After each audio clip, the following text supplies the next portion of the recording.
On Alija, Mesic. Both of these men have scored first-round knockout victories in their opening round contest. Gomes stopping Roberto Medina in the opening round. Mesic doing the same thing, nearly instantly stopping Denzel Onyango.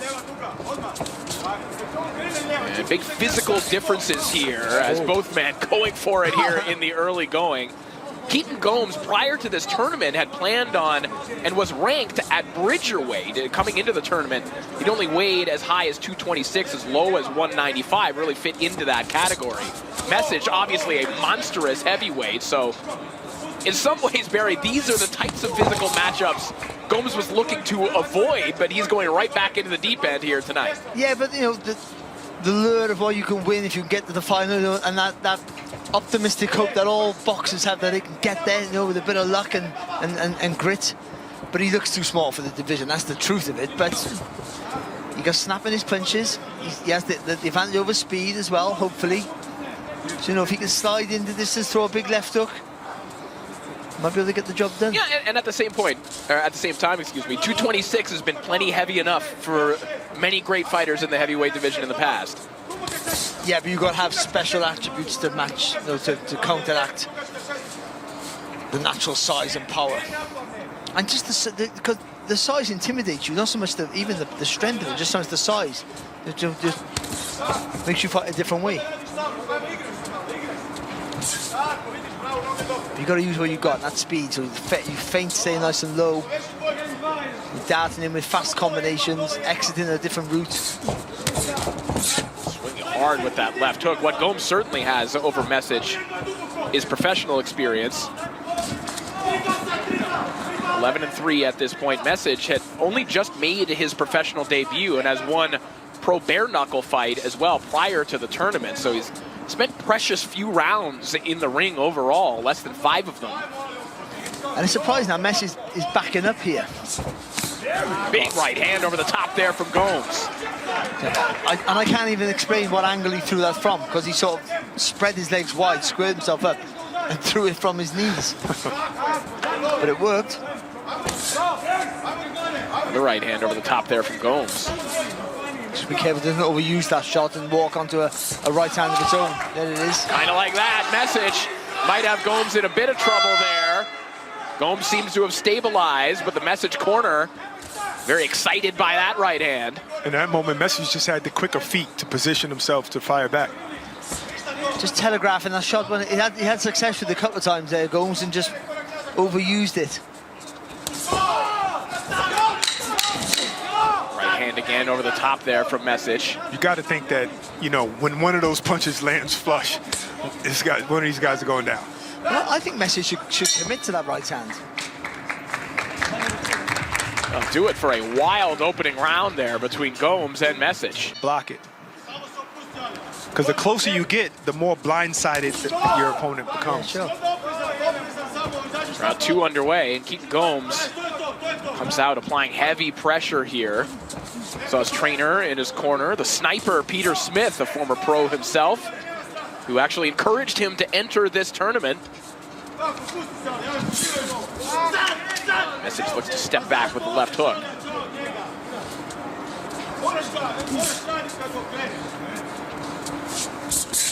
Oh, nice straight right hand by Mesic. See, he threw that jab, he was so far away. Why did he throw the right hand there, Gomes? You can miss with the jab, but if it's close enough, you know you've got to follow through the right hand to it. It was a big left hook by Gomes. I don't know if it landed flush from his vantage point. To be fair, he's missing and putting himself in danger, but he's continuing, he's committing to every attack.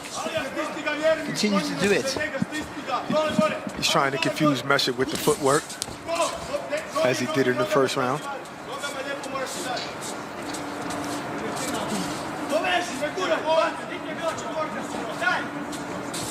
Why is the Mesic just like pushing him back with the jab?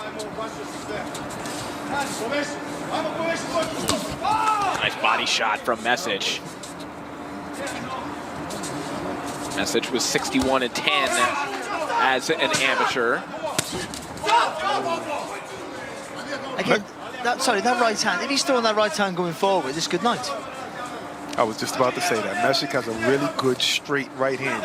And he's throwing it, a lot of times he's throwing it at the right moment.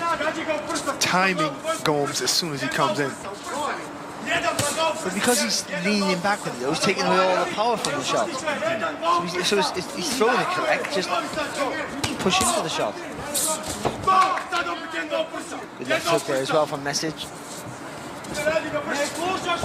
Inside the final minute here of round 2. Mesic missing over the top of the right hand. Looked like Gomes' right hand did get in there. Just needs to get lower again, Gomes. It's a good shot. And again. It's like a step up in power and technique with these two, as opposed to the last two. It's kind of hard to think, unless these guys got excellent chins, it's hard to believe that this will go full 6 rounds.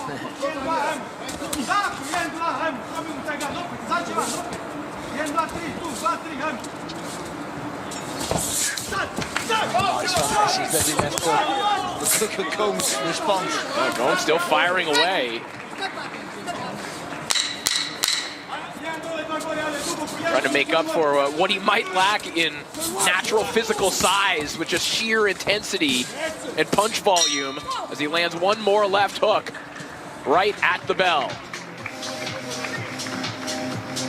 6'4", 6'5". Yeah, big boy, Michael. Back to action here in the 3rd round. According to the WBC's open scoring that you see on your screen there, 19-19 across the board, dead even. 1 round apiece here between Keaton Gomes and Alija Mesic. I tell you what, he got some bottle, Gomes. Some courage, hasn't he? He doesn't care.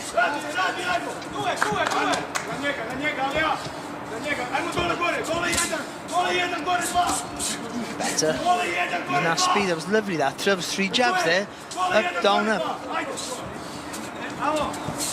You see Mesic breathing heavily here already, and that may be a key advantage that Gomes has here, both in terms of just physical fitness, but again, the experience that he's had, even in his losses, 2 of his 3 losses, excuse me, to Lebagang Machitoa, those were 10-round bouts. So he's used to that kind of pacing and being fit enough for that kind of fight as he lands a good right hand over the top. Very skillful, very experienced. But Mesic, you know, he has that amateur experience. Good counter left hook there by Mesic. Gomes just winding up for a right hand to the body, but Mesic timed it well. That's a good word, that is. I think his timing is very good, actually, for a big fella. Again, though, but I don't see why he's moving back. I think he should be moving forward with the jab. And for Gomes, that sidestep, it's working for him. It takes a lot of energy. All he can do is go low and slide in. He can slide in straight in a straight line, I think, and still have success with that. Come in low, fire over the top.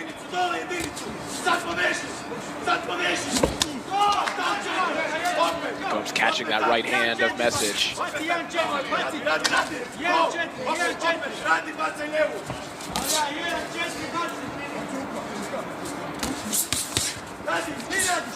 Good work to the body by Gomes. Acceleration and pace was Left good on the right hand.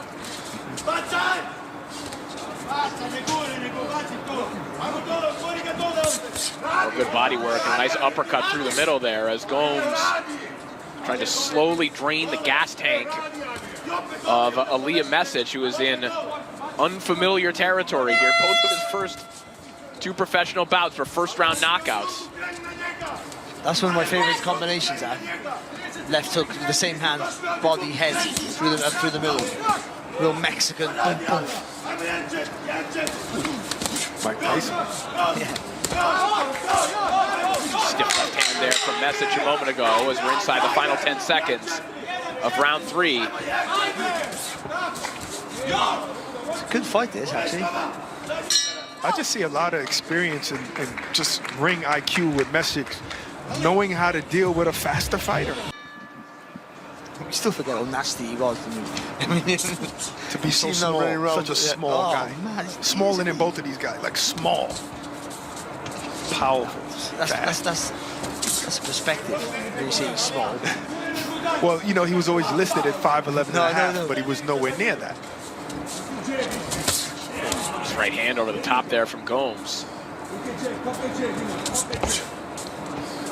Remember, the Gomes entered this tournament on the back of an 11th round TKO loss, or KO loss, excuse me, to Sean Potgeider. A fight in which Keaton Gomes had his jaw broken. He had to take time to have that recover basically for the rest of the year. That was in April of 2024. Then enters the tournament, scores a first-round knockout, and is fighting giants in this tournament.